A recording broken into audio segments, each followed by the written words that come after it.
मंचासीन हम लोग के संरक्षक आदरणीय पूर्व सांसद वर्तमान एमएलसी डॉक्टर हरिओम पांडे जी, मंचासीन मंडल अध्यक्ष श्री सुनील गुप्ता जी, वरिष्ठ भाजपा नेता एवं किसान मोर्चा के उपाध्यक्ष धर्मेंद्र जी और मेरे सम्मुख बैठे हुए वरिष्ठ प्रधानगण, क्षेत्र से आए हुए सभी जनता जनार्दन का मैं हार्दिक स्वागत वंदन एवं अभिनंदन करता हूं। साथियों, किसी भी क्षेत्र की विकास की रीढ़ वहां की सड़कें होती हैं। ये हमारे लिए सौभाग्य की बात है कि हम जिस क्षेत्र में बैठे हैं हमारे चारों तरफ सड़कों का जाल बिछा हुआ है।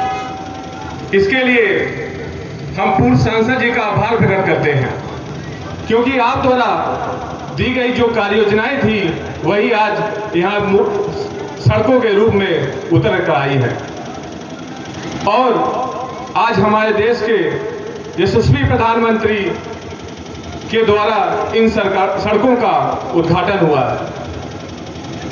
अगर हमें कहीं भी विकास देखना है तो तुलना करना बहुत जरूरी है। मोदी जी 2047 तक भारत को विकसित भारत देखना चाहते हैं। हम जब 2014 से पहले और 2014 के बाद आज की तुलना करेंगे तब हमें समझ में आएगा कि हमारा देश, हमारा जिला, हमारा गांव किस तरफ बढ़ रहा है। आप इस बाजार में बैठे हुए हैं, आप चाहे इस रोड को, जिस रोड पे हम बैठे हुए हैं, ये प्रधानमंत्री ग्रामीण सड़क योजना के द्वारा बनी हुई रोड है। ये पिंडोरिया भरवट तक जाती है, 7 किलोमीटर लंबाई की रोड है। हमें जब हम इस रोड पे चलते थे तो हम आधे घंटे में पिंडोरिया पहुंचते थे, आज हम 10 से 15 मिनट में पिंडोरिया पहुंच जाते हैं। वही ठीक हमारे सामने इस जिले का सबसे बड़ा प्रमुख जिला मार्ग है, जिसके लिए हम लोग 2012, 2007 हमेशा चाहते थे हमारी रोड कब बन जाएगी।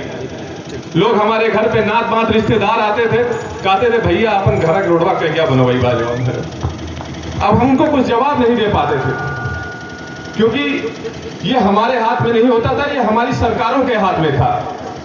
और हमने जब मोदी जी के गले में एक कमल का फूल अपने अम्बेडकर नगर जिले से भेजा 2014 में, तो उसका फल ये रहा, चाहे वो हमारा प्रमुख जिला मार्ग हो, चाहे हमारा ये ग्रामीण रोडें, सभी रोडें चमचमाती हुई नजर आ रही हैं।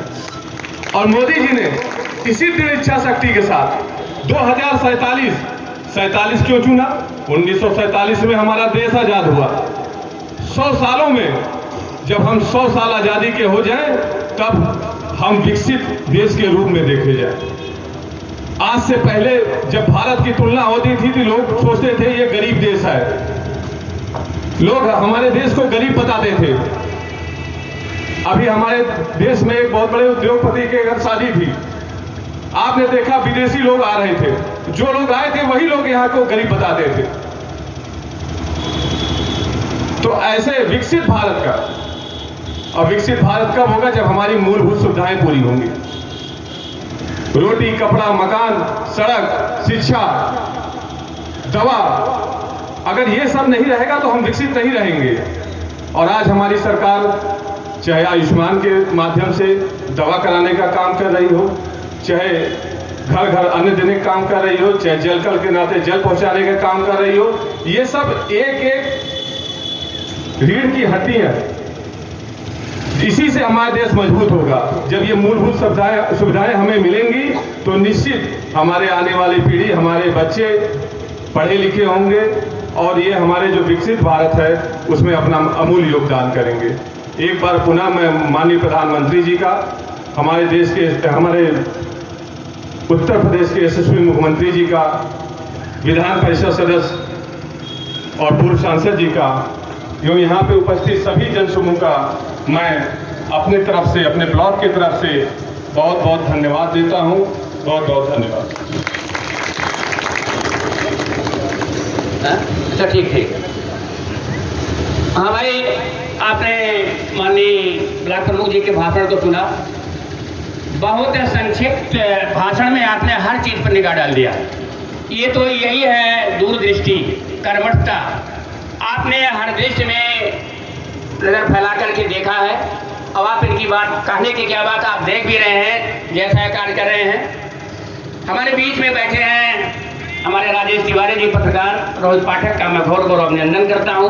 आप लोग